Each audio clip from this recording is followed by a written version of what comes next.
sono ancora in ospedale, noi ci auguriamo che nel più breve tempo possibile possano essere dimesse e tornare alla vita normale. L'incidente mortale di sabato sera che ha strappato alla vita la giovanissima Marica Loprese migliorano le condizioni delle due amiche 17 e 18 anni che erano in auto con lei. Sono entrambe ancora ricoverate a Treviso e Conegliano.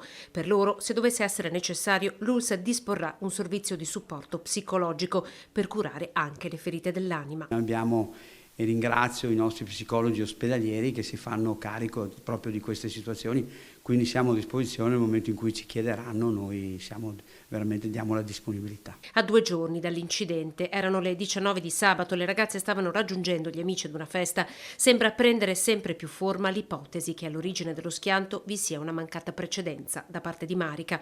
I rilievi sono dei carabinieri della compagnia di Conegliano. Ad oggi non risulta siano stati disposti ulteriori accertamenti, la dinamica pare chiara, ma non è escluso che in sede civile possano essere presentate delle istanze. Sulla pericolosità di quell'incrocio continua ad insistere il sindaco Paolo Aguzzo, questa mattina in sopralluogo con la sua polizia locale, che dovrà ora relazionare su un possibile rafforzamento della segnaletica nel suo tratto di competenza.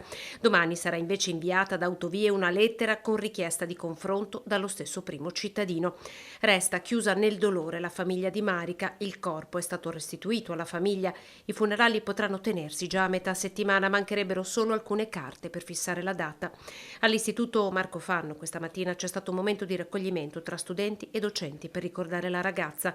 Ieri mattina in chiesa il parroco Don Stefano Sitta ha invitato i fedeli a pregare per lei e soprattutto per la sua famiglia straziata dal dolore.